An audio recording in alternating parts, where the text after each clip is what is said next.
You are listening to episode number 83 of the Everything Ham Radio podcast. Today we bring back one of our previous guests, Ria Jairam, November 2 Romeo Juliet. We're talking about remote operations, so stick around.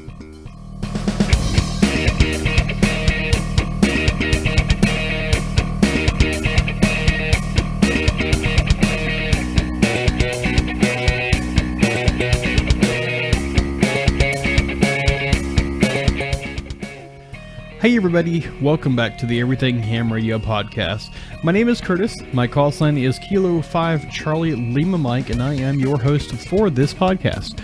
Today we are talking with Ria Jairam, November 2 Romeo Juliet.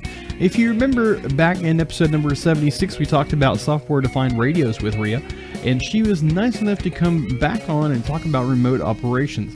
She was kind enough to let me have access to her radio, to her Flex radio system last week. And if you follow me on Twitter and Facebook, you'll see the picture that I put on Facebook of me operating on HF, and it was really awesome.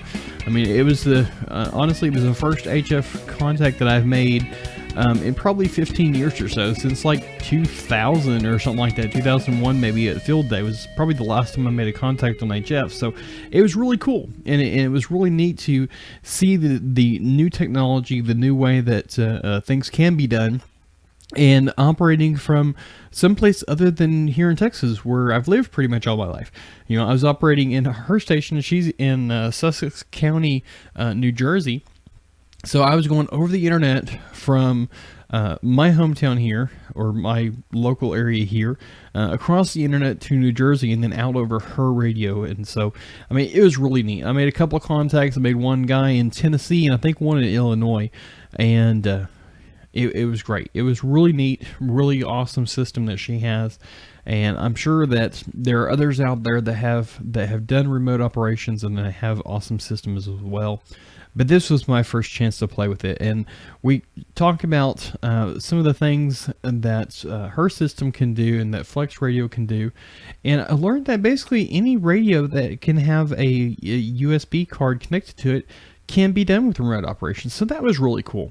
So I guess let's go ahead. Actually, before we do that, you can find the show notes of today's episode at everythinghamradio.com/podcast/83. That's the number 83. It got a whole bunch of links and stuff on there, stuff that we talked about and things that were mentioned is going to be in the show notes. So make sure you check those out.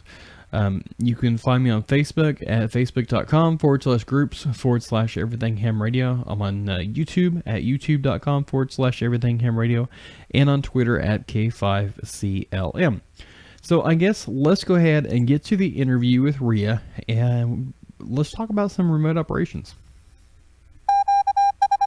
Hey everybody, we are here again with Ria Jairam, November 2 Romeo Juliet. If you remember, we talked to her about a month and a half ago, I guess, back in episode number 76 about software-defined radios. Well, now we're talking a little bit, basically along the same general lines to a sense. We're talking about remote operation, and you know, one of the biggest things that I've noticed, especially since I was actually able to try out her radio remotely from my computer here, and actually got to make my first HF contact in, I don't know, like 15 years or so. So that was really awesome. And Ria, I thank you for that. So for those of you that didn't catch episode number 76, Ria, why don't you tell us a little about yourself? Okay. Well, hi, everybody. My name is Ria. I am an amateur radio operator. So I got started when I was a teenager, and basically under the influence of a local school teacher. But my dad was a shortwave listener since I was 4 years old, and he introduced me to tuning around on the radio, twiddling with the big knob, and I gained an interest in electronics through him as well, because that was one of his interests. But strangely enough, it died off. So that pretty much, led me into amateur radio.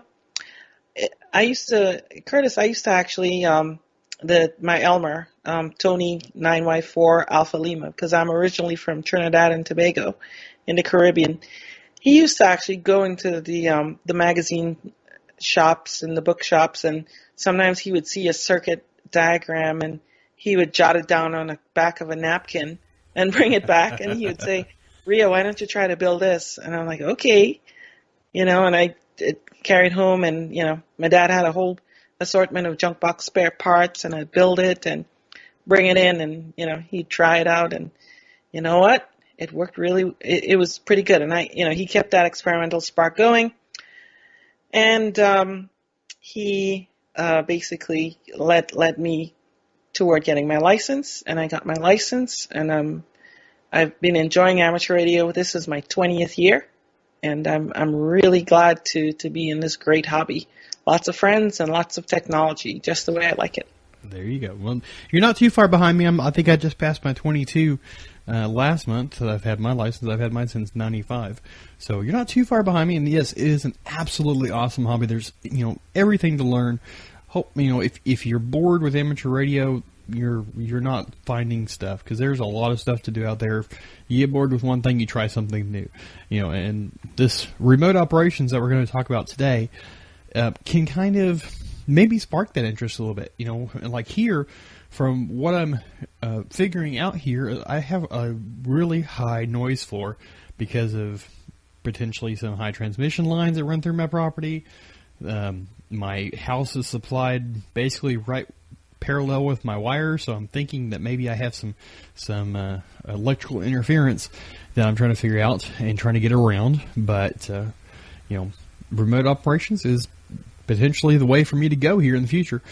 So if you find something that is a little new or a little easier to use, and you can use it someplace else that doesn't have that noise floor, this is a perfect opportunity to do it. So, Ria, why don't you tell us a little bit about, maybe a little bit deeper, of what a remote station is?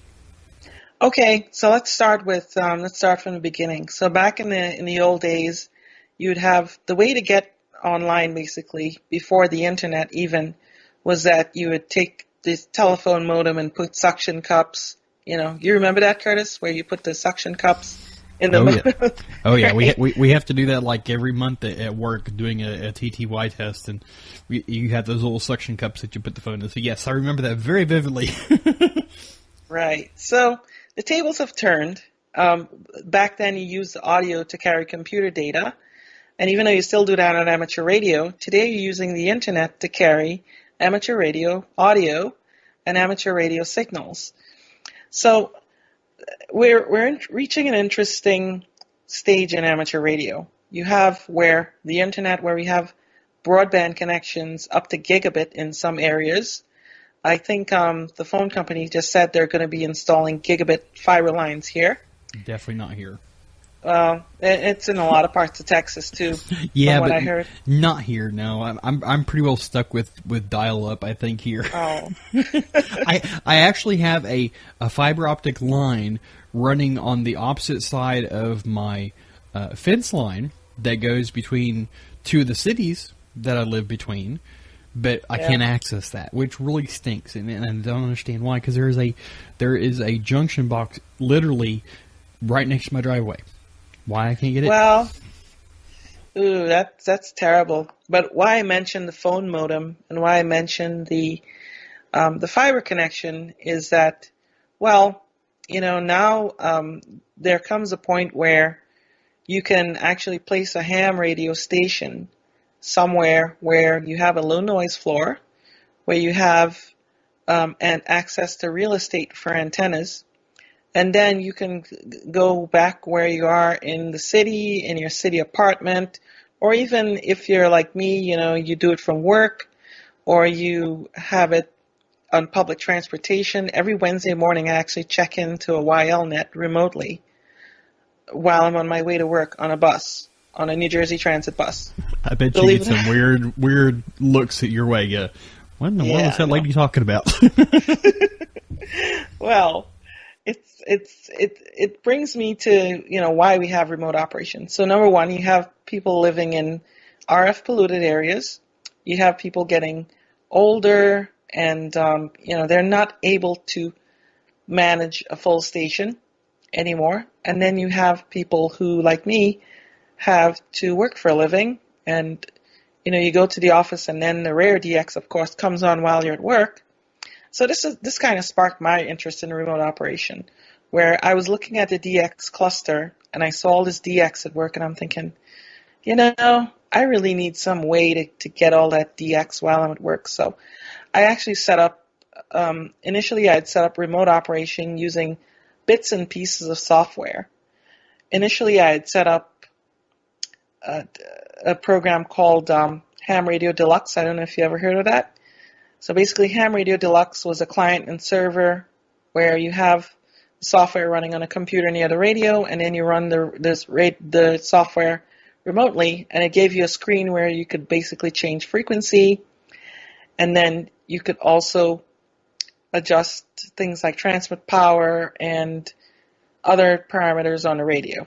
So it was a basic remote solution, and this was when Simon Brown had developed it. Of course, I think the feature still remains in the commercial version, but I've not really run that. I've moved past that right now. And then that worked fine for the control portion. And then for the audio portion, I ended up using Skype. And Skype was fine, except Skype does a little few things to the audio, so it's not really optimized for DXing. Then I looked at this program called REMAUD, Remote Audio, by ETH083, a German ham. And then, basically got that together. Anyway, so, a remote radio station basically is where you have a computer or a piece of hardware that connects to the internet. We're talking about what's commonly known as an internet remote base. You have it in the location where your radio is, and then you have a remote client. It could be a computer, it could be a radio control device like a Maestro or a K30 or something like that. And we'll get into what those are later on. And then you basically connect those through the internet, and you remotely control your station. Now, you can own both ends of it, or you can own one end. In the case of where you have services where they will own the transmitter end with the radio, like, for example, remote ham radio is one of them, where you can basically rent any number of stations across the country and use a remote control head or use a computer to access those stations and make contacts as if you are right there. So that's basically what it is in a nutshell, Curtis. Wow. I didn't realize that Ham Radio Deluxe did something like that, and I think I've heard of the remote ham, but I don't think I really looked into it. So I'll have to look into that, because that might be something to look into. Renting a station somewhere. So really, why would, other than the noise floor issue or the noise issue, why would you want to use a remote station? Well, do you live in an HOA, Curtis? No. Good job, I'll tell you. If you do... Almost, but no. Let me tell you, some of them are so bad, if you put up a toothpick as an antenna, they will come and drop fines on you like, no, there's no tomorrow. It's fine for some people, but I don't like them, and they're definitely not friendly toward ham antennas. By federal law, they're required to allow TV antennas and internet antennas and satellite dishes, but ham radio antennas are definitely not protected. So that's one reason. Because, let's face it, if you have a location that's friendly to ham radio, 9 times out of 10, it's miles away from where people, from where employment is, from where good schools are, or, where generally people live, like in cities or whatever, right? Of course, nothing's wrong with living in the country. I live out in the country. But, the locations that are more friendly to ham radio tend to be a little bit out of the beaten path, if you know what I mean. Right. Yeah. Not to mention that living out in the country, it's a whole lot easier to put up an antenna. And that's right. Yeah. So, you mentioned a little bit of it, but what are some of the benefits of having a remote station? Well, the main benefit is that you can actually get on the air like you were able to with my station. That's the main benefit. The other benefit really is that, so, for example, if you're like me, if you're a road warrior and you go from place to place, or you go to work or you commute to a job, and you want to work DX, right? Well, the DXs might be on when you're away from the radio. So you can then go and be able to work that DX or work, grids or grid squares or anything you need to work for awards purposes, right? So you can basically keep on top of it. Mm-hmm. It's another advantage. Contesters have also been using remote stations to gain a competitive advantage. Basically, so some contesters, because if in a DX contest, one of the big factors in actually winning a contest is to be able to work Europe, a DX contest, because most of the stations and most of the points you get are from working stations in Europe. So some of these people have set up remote stations up in Maine or, New York or Vermont or anywhere on the East Coast where they would get easier signal paths to Europe. And that is another advantage too. The other advantage really, though, is that, you have flexibility even within your own home. You're not tied to the radio desk, essentially is what it is. And in many cases, you're not tied to a particular geographical location. Like I could go outside, I can watch the kids ride their bikes and argue and play. And I can have that. No, they're angels. Yeah. And I can sit with my radio and make contacts. And then if they have problems, I can just tell them to stop, and then I can go back. I said, sorry, I just had to deal with some here. What were you saying? You're 5'9". Yeah, kids don't do that. They don't have problems. No. I mean, well, even if they did, well, no, I'm not going there. I love kids. Yeah, absolutely. I love kids. By the way, I want to tell you congratulations, first of all. Well, thank you. Yeah, for those of y'all that have not heard, I think I mentioned last episode, but if you didn't listen to it, July 31st, I finally adopted 4 kids that we've had for right at 2 years now. So I have 4 brand new kids. Have a 1-year-old son, a 2, 3, and 13-year-old daughters now. So I have a house. Wow. You have teenagers too. Yeah. She just turned 15 in May. So awesome. She's getting there. And when she first came to us, she just turned 11. So. Wow.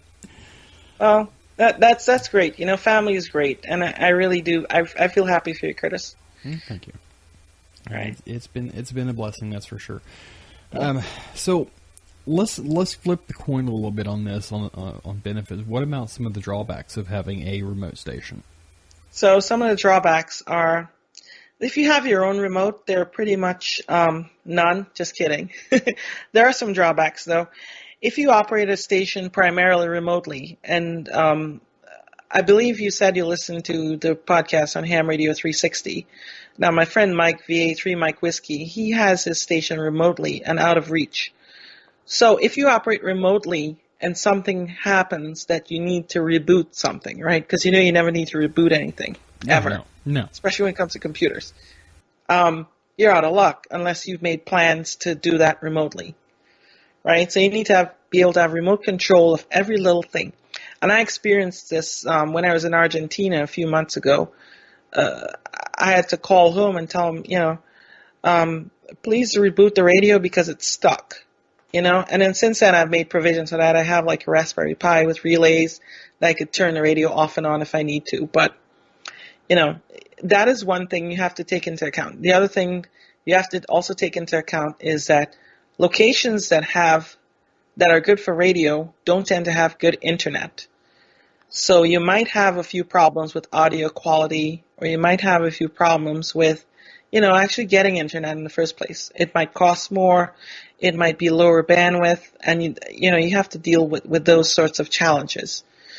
And I think the final thing is if you use a shared remote service, like remote ham radio, remote hams, you're going to have to deal with, is somebody else on the radio, when you want to use it. So, and of course there is a cost involved as well. So what kind of bandwidth do you have to have for remote operations where your radio is? Well, this is the interesting thing. There are so many different solutions out there. I mean, I use the Flex Radio and I use their new SmartLink feature. I can do it on as little as 120 kilobits of bandwidth, 180 kilobits, to get like a full decent pan adapter going to where I have like a spectrum scope and everything. I need about a meg, 1.5 meg around there. So, you don't really need that much. You don't need like a gigabit connection, although that's nice to have. Yeah, I wouldn't know anything about that. Well, yeah, okay, well, we'll stop there. Okay, so let's take a quick break. And when we come back, we're going to talk about the Flex radio that I was able to use last weekend, and we're going to talk a little bit about it. And this is not going to be a commercial, y'all, for Flex radio. Ria has it. I played with it. It was really awesome. I wish I could have one, but we're going to talk specifically about the Flex radio system. So stick around. We'll be right back.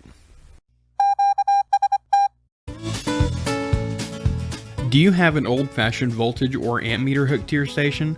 Are you looking to find something that has more bells and whistles? Check out the West Mountain Radio Power Check. The Power Check has 8 display modes, including voltage, current flow in either direction, wattage, and amp hours, and will measure from 0 to 60 volts with 40 amps continuous load. It is accurate to within 10 millivolts and 10 milliamps. It has a backlit graphics LCD that will display data in digital, analog, and bar graph formats. You can even monitor your battery backup with a programmable gas gauge. The non-volatile memory stores more than 100,000 data points without power. That's nearly 2.5 months worth of data at 1 point per minute. It has a USB computer interface for configuration and data download, and you can program it to sound an alarm for overcurrent, over and under voltage, and amp hours. The software that comes with it allows you to program every aspect of the Power Check operation, such as data logging rate, display formats, and alarm conditions. You can display current, voltage, wattage, and amp hours in real time. It has an integrated charting software that automatically collects and displays data. All the data can be downloaded and stored for later analysis. If this sounds like something you would really like, make sure you head on over to everythinghamradio.com/WMR and check it out. And if you do, and enter the code EHSUMMER at checkout, you will get $50 off of your purchase. Normally the Power Check runs $184.95. If you enter the coupon code EHSUMMER, you get a $50 discount, and that comes to $134.95. You can't beat it. The offer expires September 30th, 2017, so make sure you head on over and get yours before the coupon expires. Also, don't forget to pick up your free USB port monitor with your purchase. Again, that's everythinghamradio.com/WMR for more information.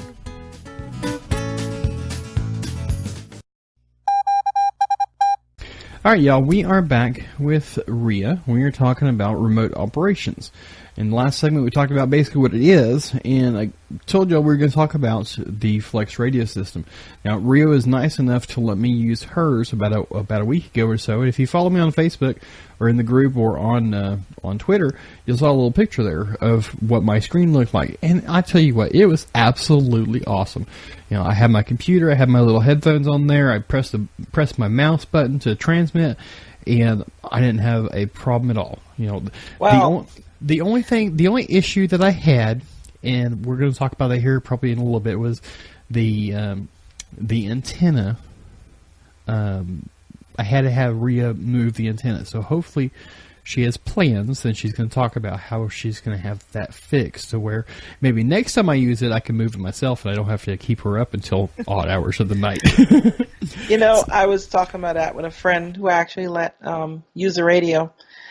That I'm going to actually build another PC and have that capability. But I also have a Linux-based system I'm working on where you'll be able to log into a web page and turn the antenna.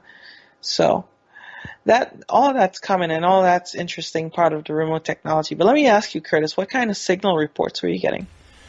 I think the first guy I talked to, he was in Tennessee.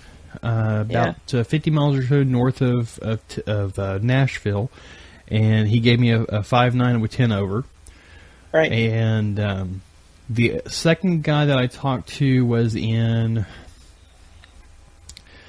I want to say Illinois, I think is where he was, if memory. So I don't have my paper here with me, but I think he said I was 20 over S9 and gave me a 5.9 report. So it was really nice. Yeah, so I don't know if I showed you the antenna system, but is basically a stepper monster beam. So you have 3 elements on 40 meters. So it's actually pretty good on 40. And when I did the antenna switching, you could see how it actually jumped up from almost nothing to like basically, all red. Mm-hmm. So anyway, as far as that, go ahead. I think when I first got in it, I first logged in, and this is on me. Ria sends me a message and tells me, what to do and where to click and stuff like that to get it going. And I'm sitting here listening, and I'm scanning through a band. I find a frequency on 40 meters that I'm listening to, and I hear this guy. I'm like, I'm straining to hear it. Here I am, like I normally do on like field day. I'm straining to hear it. And they're like at maybe an S5 or so or something like that. And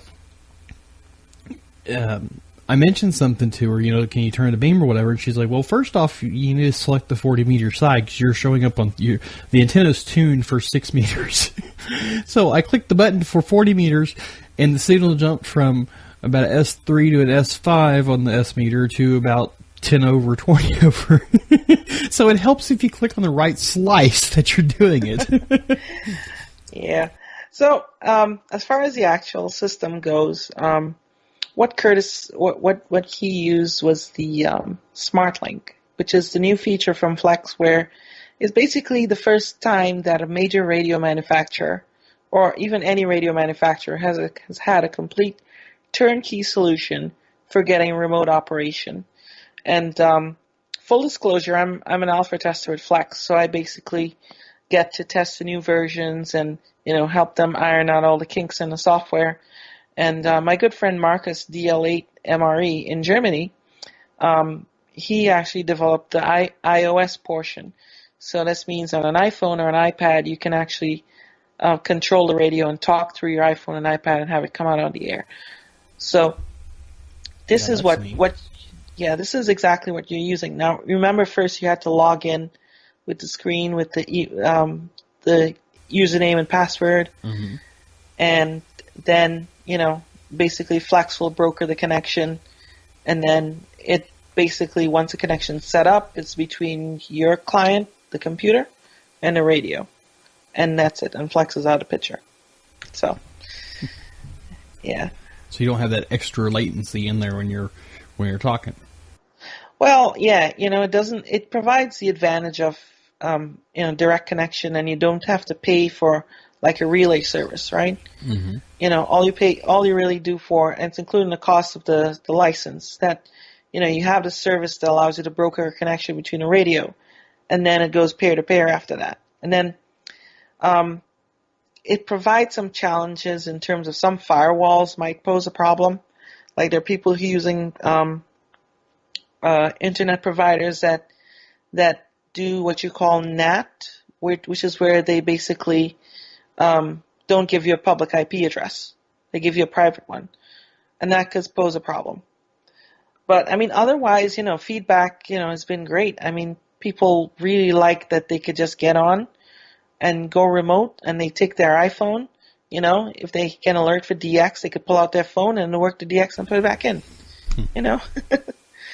So it's pretty good. It's amazing the way the technology has come in the past 20 years, isn't it? Yeah. So why don't you tell us a little bit about the Flex radio system on especially how they do with the remote systems? Okay, so the system's called SmartLink, and so prior to SmartLink, and what I'm known for basically is in order to get remote operation done on a Flex radio, on a Flex 6000 series radio to be specific, you had to set up a virtual private network, or VPN.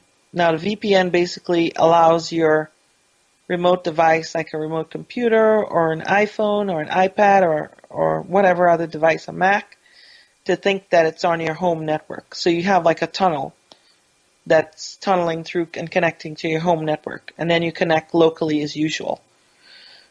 SmartLink basically eliminated the need for that. So when you set up your SmartLink connection, the first thing you do is you create a SmartLink account. Now, you can actually use a username and password like I gave you, or you can connect it to your social accounts, like, for example, Facebook or Google. And then from there, you can actually set up two-factor authentication where, you have to type in an extra code that's generated on an authenticator app before you can actually get in. So that provides an additional layer of security. The radio commands are encrypted using transport layer security, which is basically, high-strength encryption that they use to basically prevent attackers from taking control of your radio, unauthorized people. And then, once you sign in, you pair the radio. And once you pair the radio is then registered in the SmartLink servers at Flex. And then once a remote user logs in, they log in, and then the Flex servers will then broker the connection, and then it will generate a secure connection between your client and your radio. And this can be done on a radio. It can also be done on an iPhone or an iPad. And it could also be done on the Maestro control console. And the Maestro basically is a little, like a little radio control head with two knobs for two VFOs and also a full pan adapter display on a touchscreen. So it's a pretty slick system. So let me make sure I'm understanding right. I can get me a Maestro here and connect to your radio up there? Absolutely. You can do it via Wi-Fi or through a wired LAN connection. And you'll have a real radio experience, really, over the internet. Wow. Yeah. So what do one of these Maestros cost? Well, I think right now they go for like $1,200. Yeah, I know. It's a little pricey, but Flex has been doing a lot of reevaluation in terms of price of their gear, and the new radios are actually pretty competitively priced. So, you could probably reach out to sales and see what they got to say. But, they're actually getting pretty aggressive with pushing their solution into the marketplace, and I think they're going in a really good direction with it. That sounds really awesome. So, what all really do you need to set up this a station like you have? In terms of just the remote part or everything? For the Flex radio, in order to, if I'm wanting to set up a Flex radio system remotely at, say, my dad's house or something like that, because he has better connection, what all would I have to buy in order for me to do that?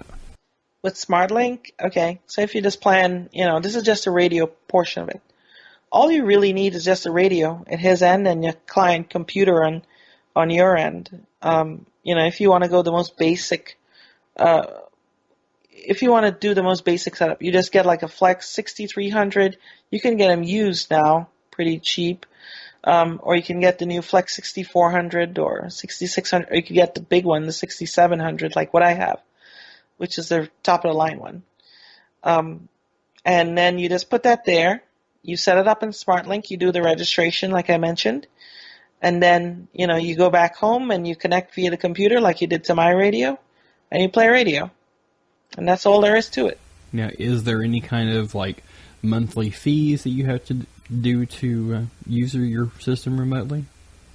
Well, this is the thing. There are no monthly fees, but if you have a previous, if you have a Flex Radio 6000 series on version 1 software and you want to upgrade to version 2, they charge a license fee of $200. Now, the new radios, they already come with the 2.0 software. So if you buy a new radio, you already get that. So there are no monthly fees, just a one-time fee for the software, and it's good for all 2.x versions. Cool. So basically, I guess really the only reoccurring cost you would have would be like your electric and your internet and stuff like that. Yes, and electric and internet, and that's basically it. That's really neat. That's something I'm going to have to look into if I ever get that much money. Hey, you know what? You can probably get a used 6300 for less than $2,000 now. Is that all? It's a very good radio, and you get the little $99 flex control knob which basically is a little VFO knob that plugs into a USB port on your computer. And then you run Smart SDR, and you tune with that, and you have a real radio experience, and you don't need to click the mouse on the MOX. You press the space bar for PTT, and you're good to go. Now, you do realize I just told you that I adopted 4 kids, right? Listen, I have 3. I have triplets, and they're expensive. I know. Oh, wow. Yeah. That's cool. Triplets. I can't imagine that. No, they're a joy. Well, I got 1, 2, and 3, so that's pretty close. I guess that my 2 and 3-year-old, I think they're called Irish twins, something like that, because they're 10 months apart, I think, in age. So from what I understand, if you and a sibling are the same age during the year, you're called Irish twins. I didn't know that. No comment. Oh, goodness. So, I guess let's go ahead and take another quick break. And then when we come back, we're going to talk about other things other than just the Flex Radio and how you can do this with other radios or other setups, or how we can do it. And some of the logistical concerns that there is with this. So stick around, y'all. We will be right back. Alright, so real quickly, we're going to get back to the interview here in just a second, but I wanted to mention something to y'all. If you follow me on Facebook and Twitter, you'll have possibly heard or saw a post that I put on there about some new signs that we're building. A couple weeks ago or so, I posted one on Facebook and on Twitter that I made for myself with a little ham radio tower on the side of it with my name and call sign on it.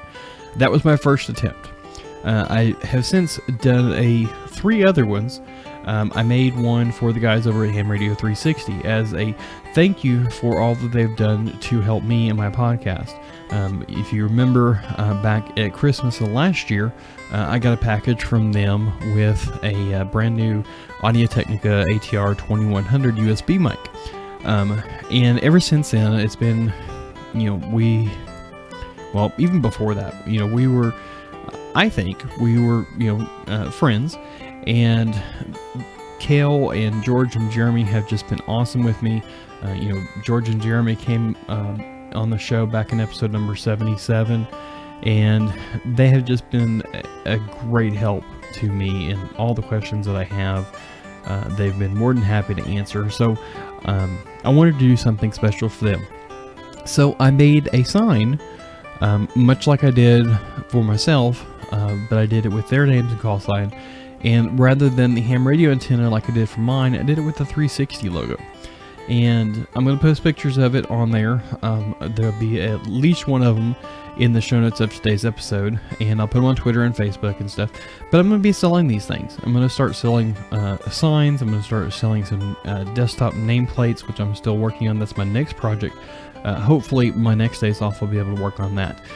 So I will have some signs put in the my swag store where you can find them.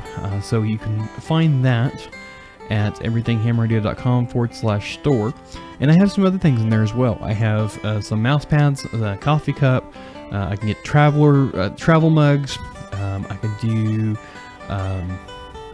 there was something else. I can't remember. Coasters, drink coasters. And you hate those little pesky drink rings on your coffee table. Well, you can get a Everything Ham Radio podcast drink coaster to keep that from happening. So all those are on the website right now, and you can buy them. And the call sign plaques will be on there shortly. So hopefully by the time this airs, or shortly thereafter, I'll have that on the in the swag store where you can order that. I haven't quite settled on the price yet. I'm still working on it, but it's probably going to be about maybe $25 or something like that. So if you're interested in that, please hit me up on it. If you would like a special one with some kind of special logo, let me know. If you'd like a Ham Radio 360 one or a Everything Ham Radio podcast one, let me know on that. The Everything Ham Radio one will probably just be a tower like the picture that I showed, because my logo is really, really detailed, and I just can't do that on wood. But anyways, let's go ahead and get back to the show. Again, you can find that at everythinghamradio.com/store, and check that out. So let's get back to Ria, where we're talking about remote operations. Alright, y'all, we are back with Ria, and we are talking about remote operations. In the last segment, we talked about the Flex radio system, but I want to talk now about some other options that you might can steer us in for those of us that can't afford that $2,000 Maestro or that $2,000 radio or what have you. So, what other kind of radios has this functionality? So the interesting thing is that you can do remote with pretty much any radio that you can attach a sound card to, or you can attach a CAT interface to, right? A serial port, or USB or whatever. So, but as far as actual radios that have the solution built in, ICOM has the RSBA1 software for its line of radios. That's a popular one. Of course, Elecraft has the remote rig control boxes available, and they also sell for the K3 and the K3S. They also sell something called a K30, which is similar to a Maestro. It's basically the same concept. It's just a remote head that you plug into a computer via USB port, and then you can go and operate remotely, connecting to a K3 that has a remote rig box connecting to it. But like I said, with any rig, you can either use the remote rig boxes from remoterig.com, which has a full control and audio solution built in. You can use software like Ham Radio Deluxe.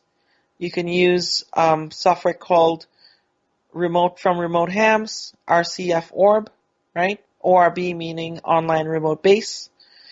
And that's a very popular solution. Now, the thing about RCF Orb is that not only can you use a remote for yourself, but you can actually share your radio seamlessly among several people, or you can leave it open to the public, and let the public transmit. Of course, they're restricted to licensed amateurs only. Otherwise, I would feel very uncomfortable letting it out in the open. Yeah. Right. Okay, so that brings up a question there. Are you able to monitor what goes on your radio if somebody else is using it? Yes and no. So I can absolutely monitor the station parameters, but I have to use third-party software to do it. So as far as what I was seeing you doing, I was using something called DDU-TIL, which is programmed by K5FR, Steve, and it's a very nice free piece of software that allows you to see all the parameters of Flex. So I could see what frequency you're on, and I could listen in through the DAX, the digital audio exchange. So I have the mic stream where I can actually hear what's being said into the mic. If you have the DAX slices turned on, I can actually hear what you're listening to. And what I did was the 13 Colonies event. I know we talked about the 13 Colonies event. Well, I used my radio, but I also let my friend Eric, N2RJ, who's actually living in an apartment right now, I let him use my radio to get on and make contacts and operate the event. Because he's my good friend. I like him. He's a good guy. And he basically, I was able to stream his audio over YouTube remotely from my computer here while he was in a town 30 miles away operating a radio. So yes, you can. That's the beauty of it on the Flex. On the other platforms, you might be able to, they might allow you to do that in their control software. It varies from system to system. So, that's how it is. So you basically really need to trust the person that you're letting use your radios, that they don't do harm to you, I guess. Because I guess really you would basically be liable really for any misuse of the radio if somebody else is using it. Well, yes and no again. So legally they become the control operator if they use their call sign. If they use a club call sign and you're there and you're acting as a control operator, you are liable as well. So that's one thing you got to keep in mind. Who is the control operator, right? Mm-hmm. But at the same time, you want to make sure that everything is legal, right? Because, amateur radio is self-policing, and amateur radio is supposed to be a hobby of, where people conduct themselves in an exemplary manner. So, you want to make sure it's legal, right? Mm-hmm. We've been discussing things where, you could basically set limits and stuff like that, but all that is like a pipe dream, right now it is where, you basically have to trust the person, like you said, trust the person, but trust yet verify. And if you really need to, on a flex radio, if you need to shut somebody off, you can actually, if you're there, you can actually you might have to turn it off, or if you don't want them to come back in, you can change the password, right? So, it's always a good idea when you let somebody new use your radio that you monitor at least what they're doing, right? And in the flex radios, you can actually limit the amount of power that the station, could use. Like, for example, you could set the exciter maximum to like anywhere up to 100 watts. So if you want somebody to only use 80 watts, you can do that, So, yeah. So you can control on. I guess I missed that on the screen. You can actually control how much power the radio's putting out. Well, I mean, you can. The thing is that you can actually set the. There are ways, like third-party software, to actually, override what people do in Smart SDR, right? Like on the control console. You can have it where they're only able to do a certain number of watts. Like, for example, let's say, all right, so I had an SPE amplifier, like I mentioned, and I could set the drive power on the front panel to, limit it to a certain amount, right? So if they're using the amplifier, they'll be limited to, whatever power I set on the front panel, and they cannot override that because they don't have access to the amplifier, is what I'm saying. So, there are ways to do it, but eventually this whole thing will evolve into something where, station owners will have to take responsibility and control over who is using their station. And for example, like the remote contesting guys, Whiskey 4 Alpha Alpha Whiskey, he says that basically he ensures that all his operators are in line with FCC rules and that everybody operates responsibly. So, you definitely want to maintain that air of amateur radio, but you want to make sure that everything's above board. Okay. Well, so let's talk a little bit more about something we talked about in the first segment about the drawbacks of it.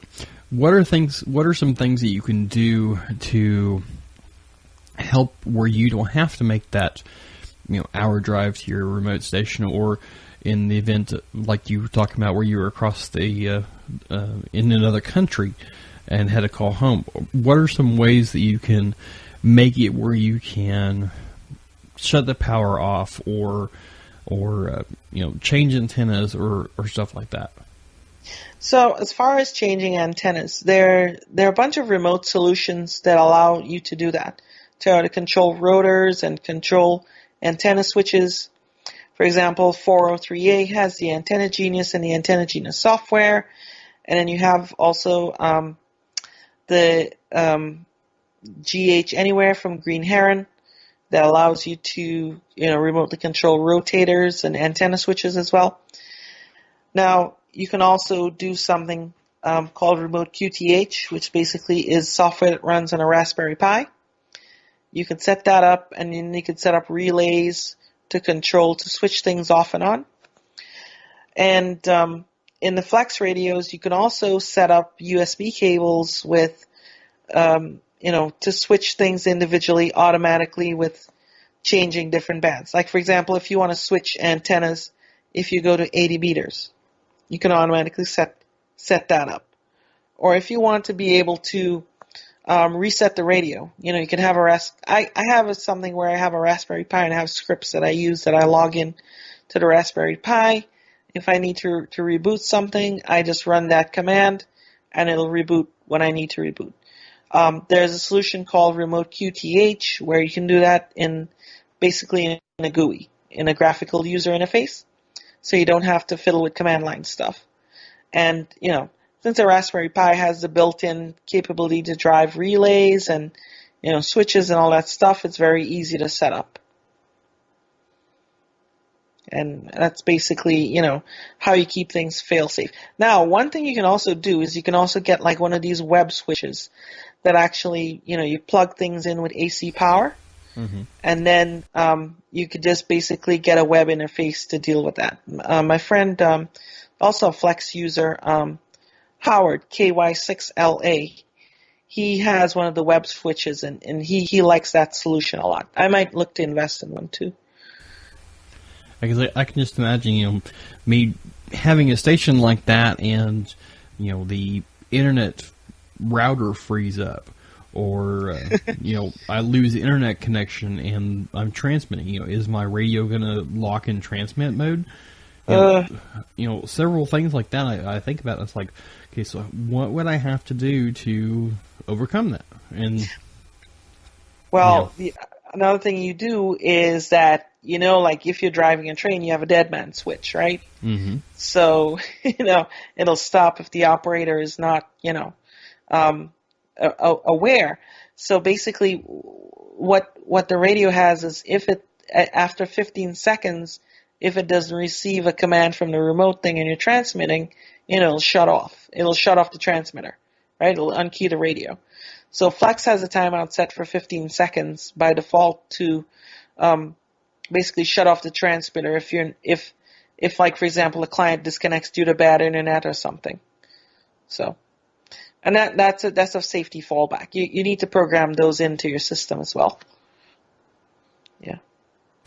Yeah, I can think of a whole bunch of different things, and I guess having a remote station, you have to think of every possibility so that you didn't have to make that 2-hour drive, or get out in the snow, or in the torrential rain or whatever. Right, and you also need to make sure that that you deal with Mother Nature too. Because things get cold in the winter, things get hot. Are you having climate control in your radio room? Because if your radio overheats, it could get damaged, right? Mm-hmm. So, you need to make sure that you have that. And ultimately, you want to be able to leave this in an unattended manner.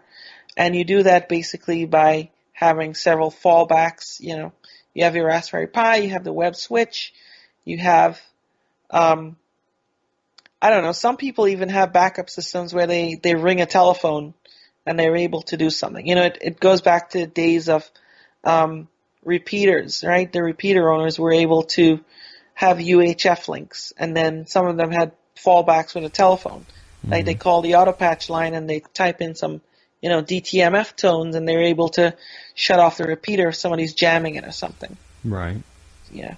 So, yeah, it's not uncharted territory right now. It's something where we've actually had this experience before, but it needs to be applied to a different scenario, which is the internet remote base.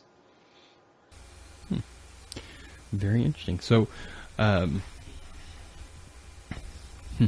I had a question and it just went poof right out of my mind. I hate it when it happens. It happens. Yeah, you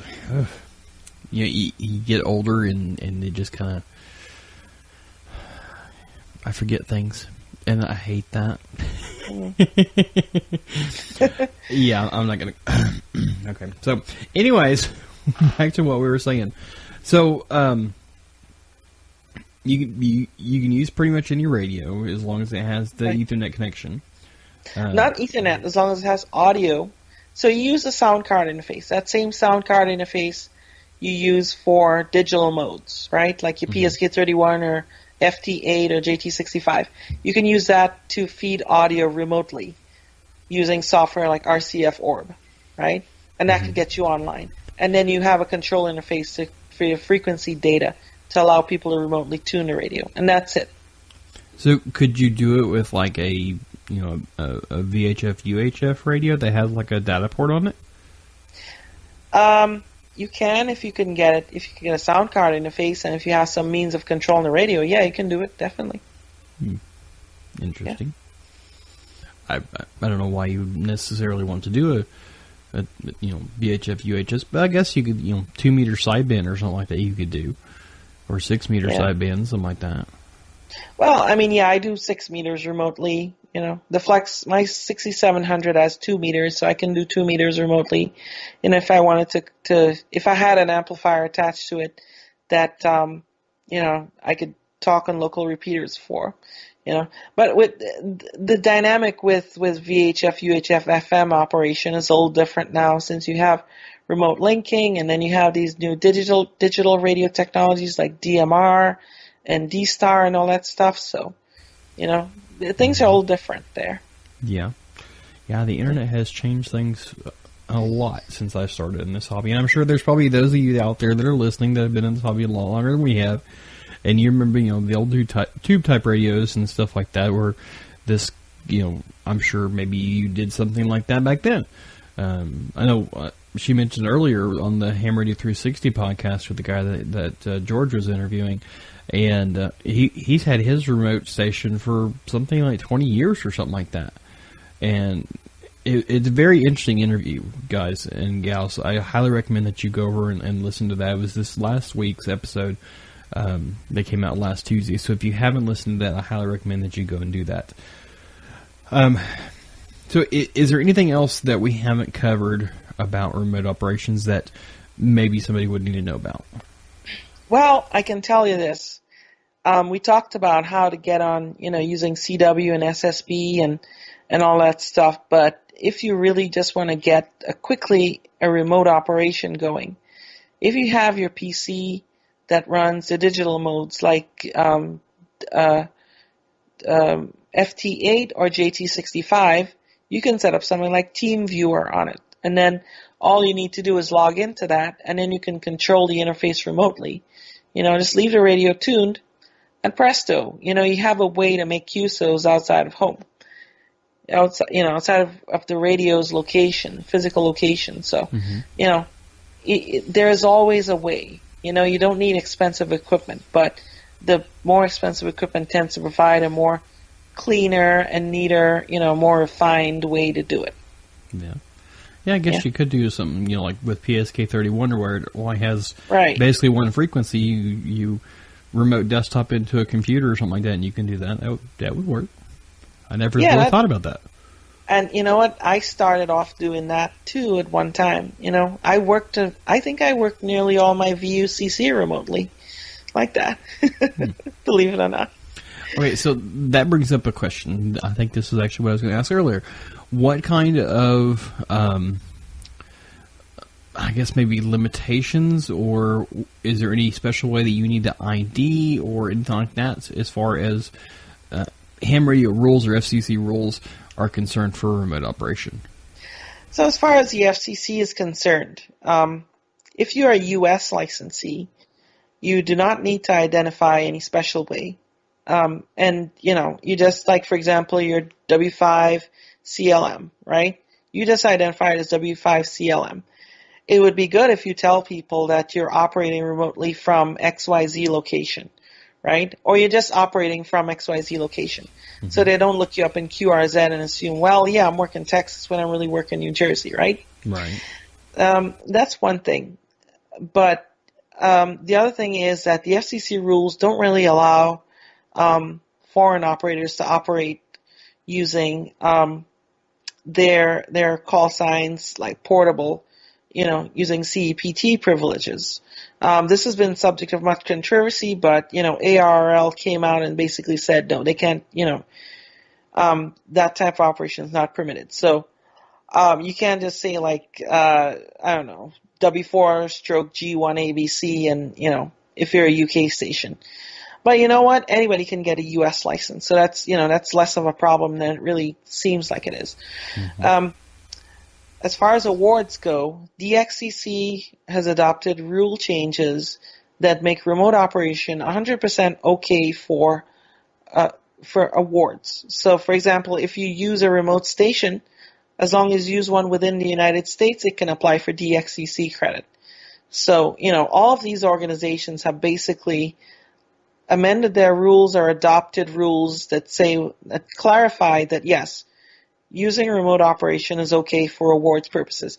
It's a subject of much controversy, I'll tell you that, because in my DX club we had a whole big meeting about it, and people were evenly split, I would say, and but it is the world as it is today, Curtis, and unfortunately that genie's not going back in a bottle. So it's only going to get stronger. It's only going to get better.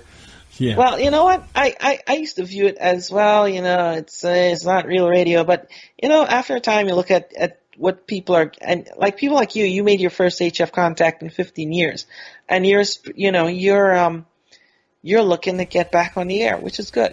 See? Yeah. Everything you do in this hobby is something that can get you excited to do it. Right. Exactly. So for many, it's bringing radio to them where previously they couldn't, have experienced it. And as the ham population unfortunately ages and, goes into assisted living or, other arrangements where they cannot put up effective antennas, then, they'll have to look toward that solution to get on the air. Mm-hmm. Yeah, I could see that being a real drive, for a ham that's living in a retirement center or something like that can't put up the antenna, having a remote station at somebody's house, or going out to a friend's house or something like that you can say, hey, can I put up this antenna here and I'll pay for your internet? Right. Yeah. And it goes with ham spirit where hams help hams. Mm-hmm. Yeah. Absolutely. So. Well, Ria, thank you very much for coming on today and talking to us about remote operations. If any of y'all have any questions, please make sure you leave them in the comments of today's episode, and we're on Facebook, and I'll make sure and find an answer if I don't know it. I'm sure Ria will be happy to answer it as well. Ria, how can people find you online or email address if you don't mind? Well, I'm good in QRZ, one, and then two, I'm also on Facebook at ria.h.jairam. Jairam. I mispronounce my own name sometimes.